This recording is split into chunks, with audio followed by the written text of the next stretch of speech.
In this second deleted level, which is an extended sequence of the sewers in Seattle, this comes on the heels of where Ellie goes into a building and she survives an attack by stalkers and gets thrown out of a window and gets swept away by the current. And then we cut this section that used to be there in the final game. Now you will get to play it.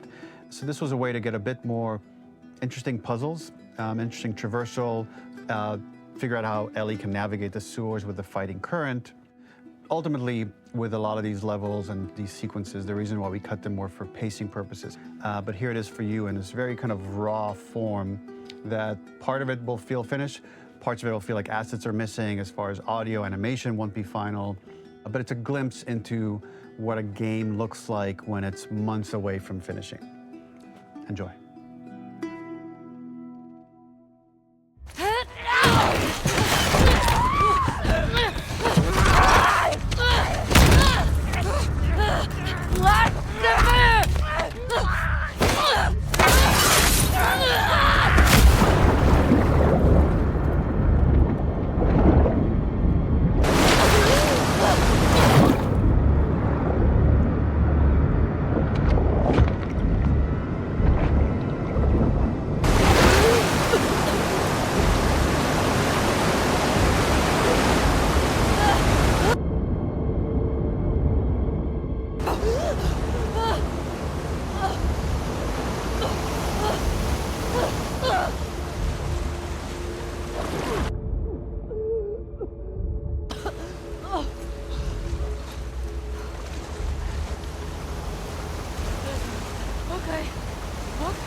Voor de Seattle.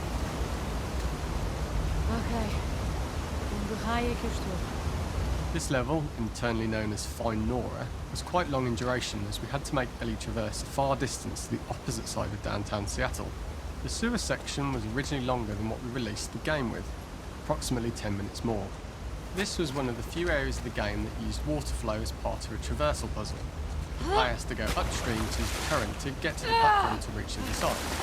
We mostly cut this mechanic game wide, however it remained in essence in the section swimming to the aquarium as Ellie when you were avoiding the waves.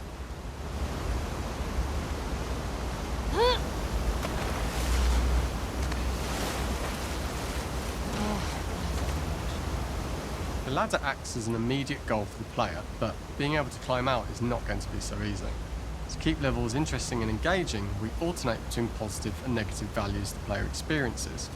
Here, it's a positive to have found a ladder, but then a negative to discover it's not the solution. But then another positive to identify the next short-term goal of the doorway.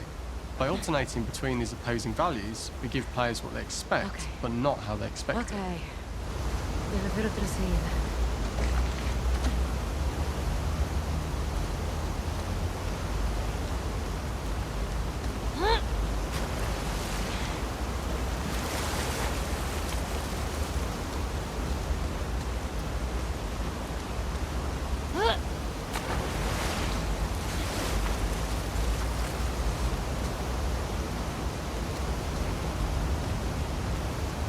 When players reach the doorway and enter into the room, they are faced with a dead end. The real reason for this dead end room is that on the reversal, when exiting back out of the doorway, players are faced with the route onwards. A pipe that they'd not been able to see when they were swept past it on the way in, and something that was hidden from view when on the side platforms. The intention here being that the only option is to go off the standard path in order to search for a way out.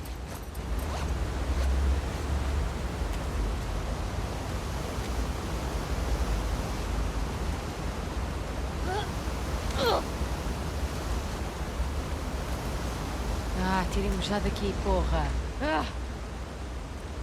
Throughout the rest of the level, we also used light to indicate to the player that they were heading in the right direction.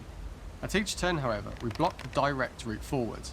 Players would know that they just have to keep finding alternative paths, promoting those feelings of being desperate and trapped. We slowly introduced the player to consider climbing into smaller pipes and crouching in these tight spaces.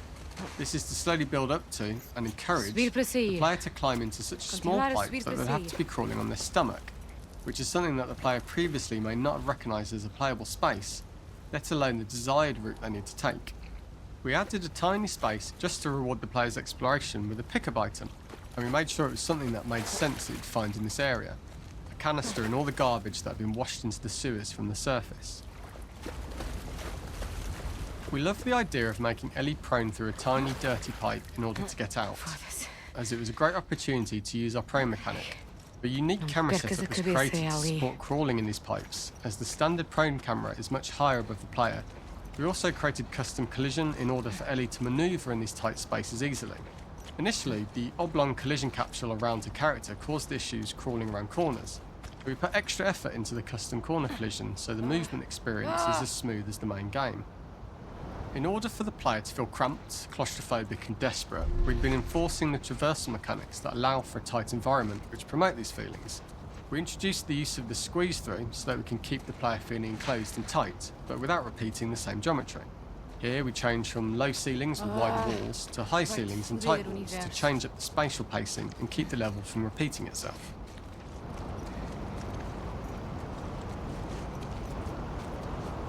Isto seria sítio mesmo nervoso para morrer.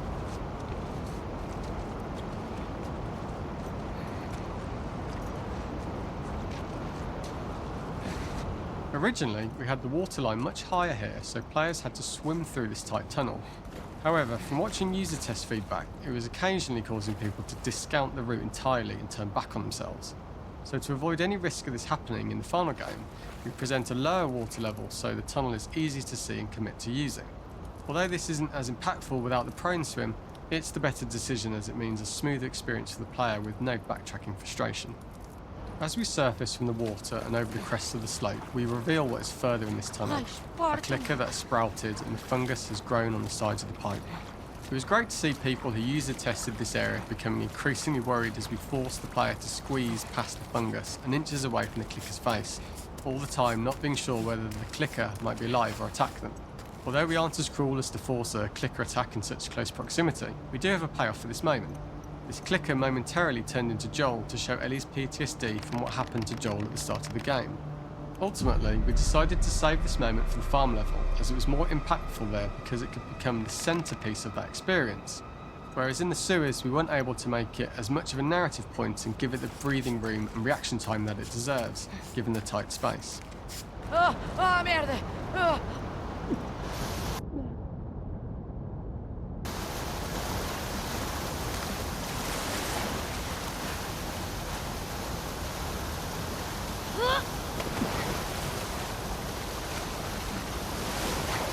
For the final section, we eventually opened you out into a wider area as you traverse through such tight spaces leading up to this.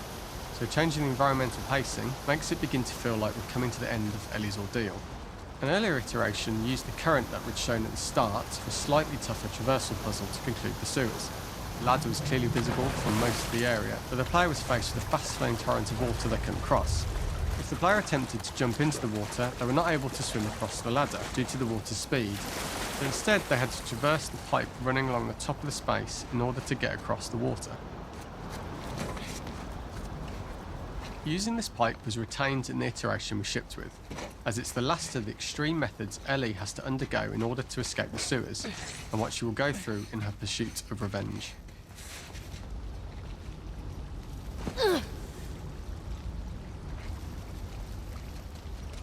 The last ladder climb is quite lengthy, and although we could have trimmed it down to a shorter climb, we liked how this last segment of the journey built anticipation for whether there was success at the top or not after all you've been through. Ultimately, the ladder exits out into the subway station, which is how it connects in the final game. Ellie then has to find her way to the hospital from here, crossing paths with the scars for the first time.